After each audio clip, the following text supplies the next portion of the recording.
Welcome to Ironwad Whispers, your corner for stories that hit the heart and spark the imagination. Tell us, what city are you listening from today? What would make a billionaire tech genius risk everything for the woman who cleans his house? That's the question at the heart of today's story, and the answer will surprise you. The heavy oak doors of the Blackwood estate opened with their usual commanding presence as Julia Morgan stepped through for her first day of work. At 28, she had seen her share of luxury homes while working for various cleaning services, but nothing quite compared to the sprawling Connecticut mansion that now stood before her. The marble foyer alone was larger than her entire apartment back in Hartford. Julia had taken this position out of necessity rather than choice. After her father's construction business collapsed during a recent economic downturn, leaving her family drowning in debt, she needed every dollar she could earn. The position at the Blackwood estate paid triple what she'd made at her previous job, though the estate manager had warned her that the owner, Richard Harrington, was particularly demanding. Richard Harrington was a name that commanded respect and fear in equal measure throughout New England's business circles. At 35, he had built a telecommunications empire worth billions, crushing competitors with the same cold efficiency he applied to every aspect of his life. The gossip columns painted him as brilliant but ruthless, a man who viewed human relationships as transactions and measured everything by its return on investment.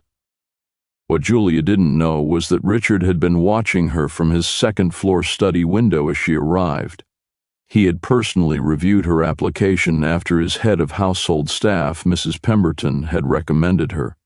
Something about her credentials had caught his attention, not just her impeccable references, but the fact that she had a master's degree in literature from Yale. What was a Yale graduate doing applying for a housekeeping position? Richard had built his fortune by reading people, by understanding their motivations and weaknesses. This contradiction intrigued him. In his experience, people always had ulterior motives, especially those who seemed too good to be true. He decided he would test this new employee himself, using methods that had served him well in business. Have you ever taken a job far below your qualifications just to survive? Comment yes if you have, because Julia's story will remind you that sometimes survival means swallowing pride. Julia's first days at the estate followed a strict routine. Mrs. Pemberton, a stern woman in her 60s who had managed the household for 15 years, provided detailed instructions about Mr. Harrington's preferences. Everything had to be precise, his study arranged at exact angles, his clothes organized by color and fabric, his meals served at specific temperatures. Mr. Harrington values perfection above all else, Mrs. Pemberton explained as they walked through the mansion's 22 rooms. He notices everything, remembers everything, and tolerates nothing less than excellence. Julia nodded, taking mental notes. She had dealt with demanding clients before, but the level of detail required here bordered on obsessive. Still, she needed this job desperately. Her younger brother Daniel's medical school tuition was due soon, and her parents were facing foreclosure on their modest home. On her fourth day, she encountered Richard directly for the first time. She was dusting his personal library when he entered, speaking rapidly into his phone about a merger that would reshape the telecommunications landscape. He barely glanced at her, treating her presence like that of furniture, noticed only if it was out of place. But Richard was observing more than he let on. He noted how she handled his rare first editions with genuine care, how she seemed to actually read the titles rather than simply dust them. When she thought he wasn't looking, he caught her pausing at a volume of Keats, her fingers lingering on the spine with something approaching reverence. That evening, Richard called Mrs. Pemberton to his study. "Tell me about the new girl," he said, not looking up from his computer screens. "Julia Morgan, sir. She's been exemplary so far. Punctual, thorough, respectful. Her background? Financial difficulties, from what I understand. Her father's business failed. She's supporting her family." Richard nodded slowly. Keep me informed of her progress.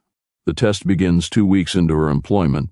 Richard decided to implement his first real test. He had done this before with business partners, employees, even romantic interests, creating situations that revealed true character. People, he believed, only showed their real selves when they thought no one was watching. On a Thursday afternoon, he positioned himself on the leather couch in his study, laptop open beside him, appearing to have dozed off during work. He had placed a thick envelope on the coffee table, $10,000 in cash, partially visible, alongside scattered business documents. Through barely opened eyes, he would observe what Julia did when she entered to clean. Julia knocked softly, as always. Receiving no response, she entered quietly, immediately noticing Richard apparently asleep on the couch. Her first instinct was to leave and return later, but Mrs. Pemberton had been very specific. Mr. Harrington's study must be cleaned daily at 3 p.m., no exceptions.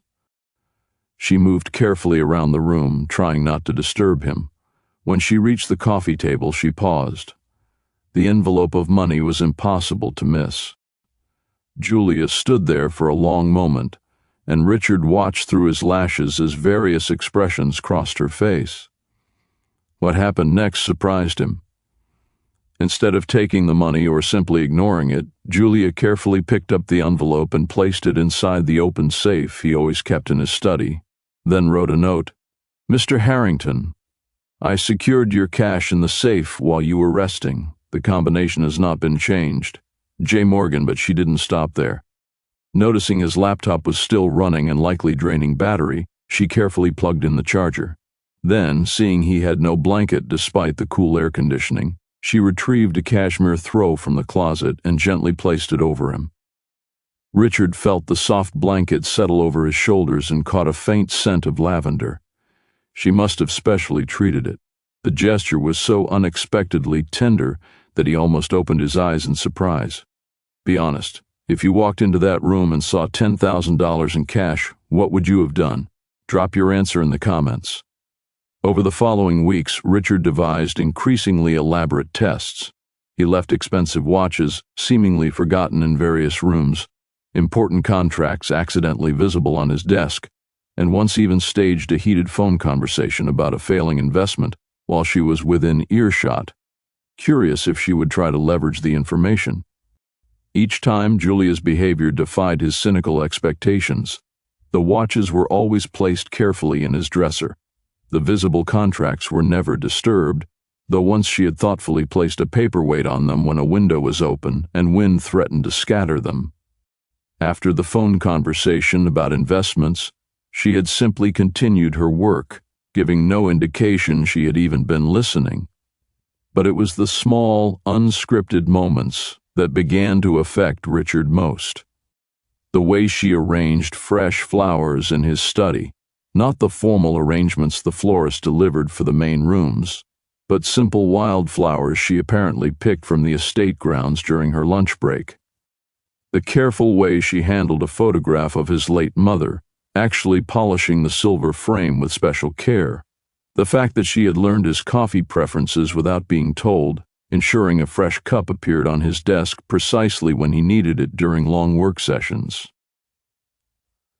Richard found himself creating more tests not to catch her in deception, but to understand her better.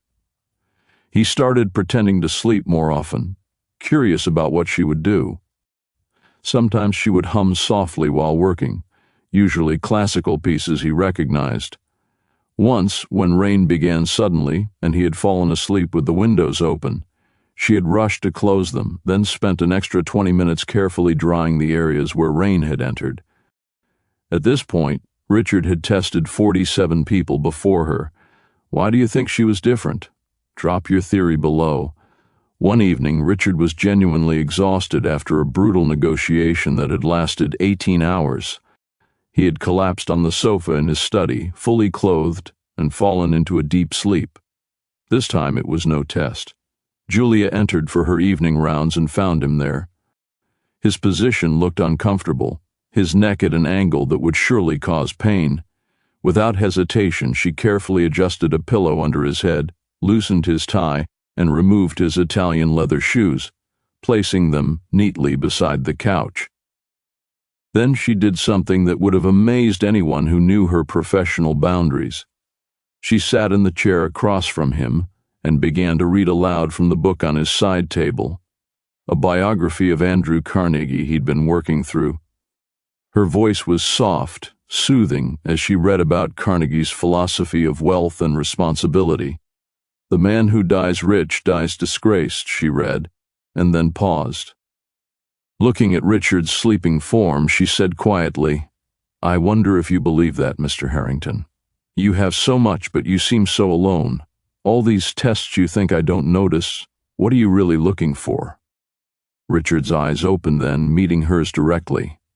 Julia gasped, dropping the book, her face flushing crimson. I'm so sorry, Mr. Harrington. I thought you were... How long have you known?" he asked, sitting up slowly. "About the tests?" Julia stood, smoothing her uniform nervously. "Since the second week. You're not as subtle as you think. The envelope was too perfectly placed, and you were holding your breath too evenly for someone truly asleep." Richard stared at her, genuinely stunned for perhaps the first time in his adult life. "Then why did you play along?" Julia lifted her chin slightly. "Because I understood why you were doing it. You've been betrayed before, haven't you? Someone you trusted took advantage of you. Now you test everyone, building walls so high that no one can possibly scale them." Her accuracy was unnerving. Richard's jaw tightened as memories of his ex-fiancée surfaced. The woman who had sold his company's secrets to a competitor while professing her love, nearly destroying everything he'd built. "You don't know anything about me," he said coldly. "I know you eat dinner alone every night in a dining room built for 20. I know you have a library of 3,000 books, but no one to discuss them with. I know you donate millions to charity anonymously because you don't want people to think you're soft. And I know you're testing me not because you think I'll steal from you, but because you're hoping I won't." The silence that followed was deafening. Richard stood abruptly, moving to the window that overlooked the estate's gardens. "You can go, Miss Morgan. Your shift ended an hour ago." Julia hesitated at the door. "Mr. Harrington? That biography you're reading?" Carnegie found his redemption not in his wealth, but in what he did with it, and more importantly, in who he chose to share his life with. "Good night, sir." After that evening, something fundamental changed between them. Richard stopped his elaborate tests, and Julia stopped pretending not to notice his scrutiny. They developed an unusual rhythm. She would work while he conducted business, but increasingly he found reasons to be in whatever room she was cleaning. Their conversations began small. He would ask her opinion about a book she was dusting. She would comment on a piece of art that had been moved. Gradually, these exchanges grew longer and more substantial. "You went to Yale," he said one afternoon, not looking up from his laptop. "I did," Julia confirmed, polishing a crystal decanter. "Literature major. Graduated summa cum laude. Why are you here?" She was quiet for a moment. "Because sometimes life doesn't follow the script we write for ourselves. My father gave everything to build his business, worked 18-hour days, treated his employees like family. When the economy turned, he refused to lay anyone off, took out loans to keep paying them. He lost everything doing the right thing. Now I'm doing what I need to do to help him. There's no shame in honest work, Mr. Harrington." Richard looked up then, studying her profile as she worked. "Your father sounds like a fool. He should have cut his losses, protected his assets." "My father is the wisest man I know," Julia said firmly. "He understands something you don't, that wealth isn't measured in numbers on a balance sheet. Those employees he refused to abandon? They still call him, still invite him to their children's graduations, their weddings. He may have lost his business, but he kept his soul." "Souls don't pay bills," Richard retorted. "No," Julia agreed, "which is why I'm here, cleaning your house instead of teaching literature at a university. But at least I can look at myself in the mirror each morning without flinching." The implication hung between them.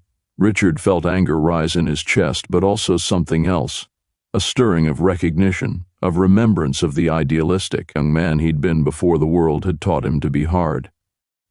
"Do you agree with Julia, that keeping your integrity is worth more than money? Or with Richard, that survival means protecting assets at any cost?" Share your side in the comments. 3 months into her employment, Richard made an unprecedented decision. He invited Julia to join him for dinner, not as his employee, but as his guest. Mrs. Pemberton nearly dropped her clipboard when given the instruction. In 15 years, Richard had never socialized with staff. Julia was equally shocked when informed. "I don't think that's appropriate, Mr. Harrington." "I'm not asking as your employer," Richard said with an uncertainty in his voice she'd never heard before. "I'm asking as someone who would like to have a conversation over dinner with an intelligent person who isn't afraid to challenge me. You may refuse, of course." She accepted, though she insisted on going home to change first. When she returned that evening, wearing a simple but elegant black dress she'd worn to university functions years ago, Richard felt his breath catch. He'd always known she was beautiful. It was an objective fact. But seeing her outside the context of her uniform, carrying herself with quiet confidence, he realized he'd been lying to himself about the nature of his interest in her. Dinner was served in the smaller, more intimate dining room he never used. They discussed books, philosophy, current events. Julia challenged his opinions, laughed at his dry humor, and shared stories of her own. For the first time in years, Richard felt genuinely engaged, genuinely alive. "Why do you really do it?" Julia asked over dessert. "The testing, the walls, the isolation." Richard was quiet for a long moment. Then, perhaps influenced by the excellent wine, he told her about Rebecca, the ex-fiancée who had betrayed him, who had sold his company's secrets and nearly destroyed him, all while wearing his engagement ring.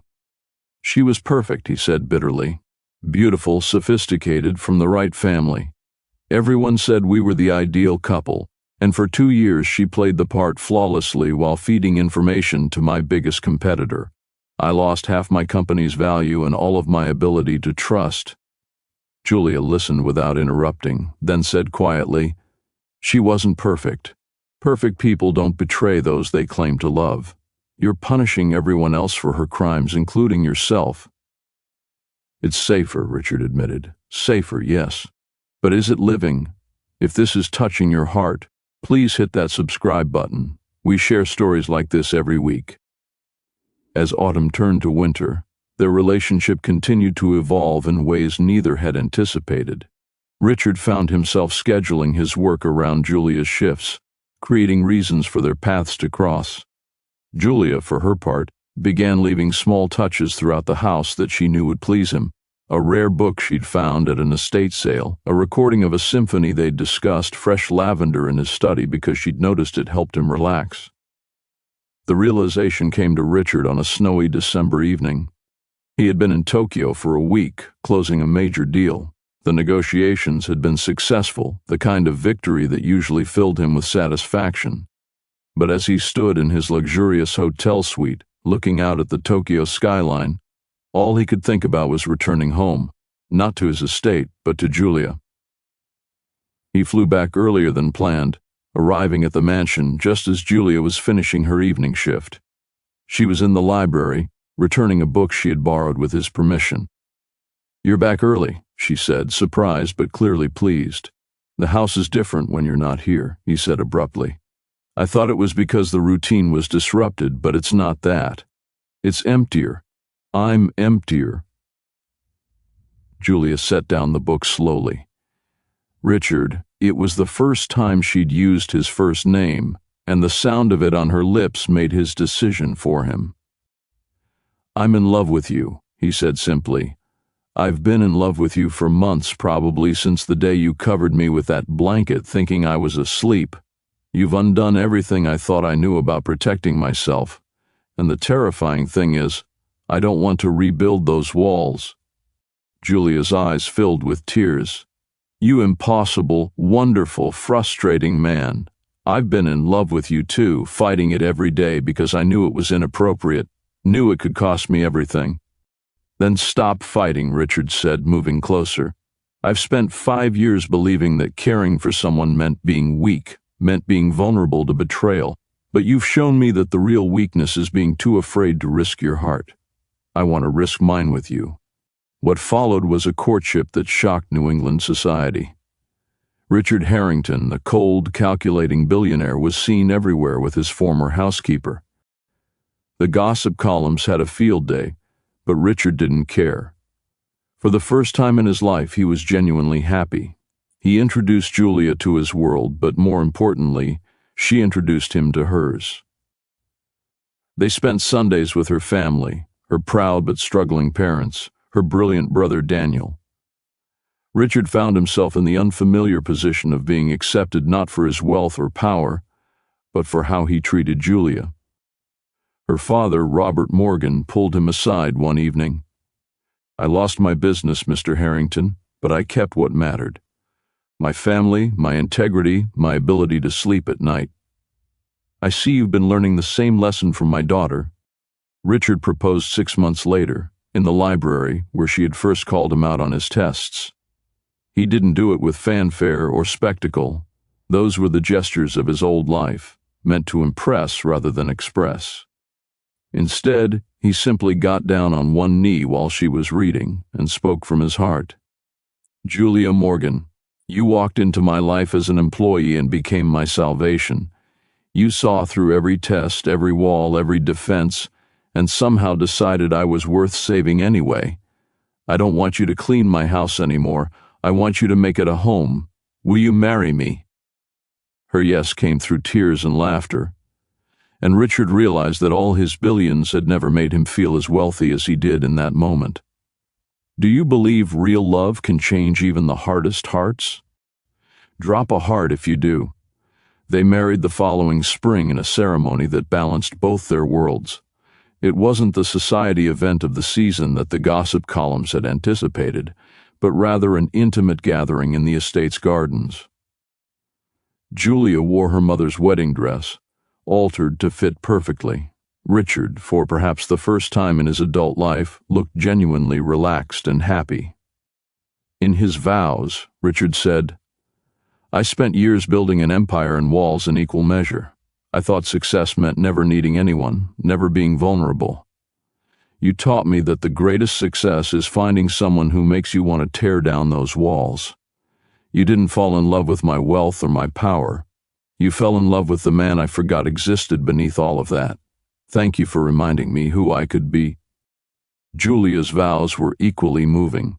You tested me in every way possible, looking for proof that I would disappoint you like others had.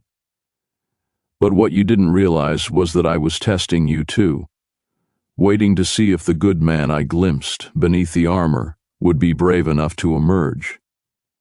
Thank you for being brave. Thank you for choosing love over fear. 5 years later, the Blackwood estate had transformed. What was once a cold monument to wealth had become a warm, lived-in home. Children's laughter echoed through halls that had known only silence. Richard had learned to separate his business life from his personal one, no longer bringing the harsh calculations of the boardroom into his home. Julia had returned to her true passion, teaching literature at a local college while also managing a foundation she and Richard had established to help families facing financial crisis, particularly those whose struggles came from choosing principles over profits. Richard often thought back to that first test, when he had pretended to sleep and watched Julia choose honesty over opportunity. He hadn't known then that he was the one being tested by fate, by chance, by whatever force had brought this remarkable woman into his life. The man who had once believed that human relationships were merely transactions had learned the most valuable lesson of all, that true wealth wasn't measured in billions, but in the quiet moments of genuine connection. The arrogant billionaire who had tested his maid had discovered that she had been testing him all along, testing whether he was worthy of the love she could offer, testing whether he could overcome his fear and choose vulnerability over safety. In the end, they had both passed the test. Mrs. Pemberton, still managing the household but now with a much lighter workload and a generous retirement package whenever she chose to take it, often smiled when she saw them together. The cold, demanding employer she had served for 15 years had been replaced by a man who laughed easily, who played with his children on the lawn, who looked at his wife with undisguised adoration. Love, she would tell the newer staff members, has a way of transforming even the most unlikely people. Mr. Harrington tested everyone who came into his life, but it took a special woman to test him right back and to show him he was worth fighting for, even when he didn't believe it himself. The story of Richard and Julia Harrington became something of a legend in their Connecticut community, not because it was a fairy tale of a rich man marrying a poor woman, but because it was a story of two people who had seen past each other's circumstances to the truth beneath. It was a story of tests and trust, of walls torn down and hearts rebuilt, of choosing love over fear even when the world insisted on seeing only the differences between them. And in the library where it all began, among thousands of books telling thousands of stories, theirs remained the most remarkable, not because it was perfect, but because it was real, forged in the crucible of challenge and choice, and ultimately proving that love, genuine love, could indeed conquer even the most carefully constructed defenses of the human heart. Wealth can buy comfort, but never healing. True strength is found not in walls, but in opening doors. Trust carries risk, but living without it is the greatest risk of all. Testing others will only get you so far. In the end, love is the test that matters most, and it requires the courage to let your heart be seen. Share this story with someone who needs the reminder that love isn't about being flawless. It's about being brave enough to trust. That's it for today, family. Don't forget to hit the subscribe button and turn on your post notification as we share stories like this every week. Until next time, stay blessed.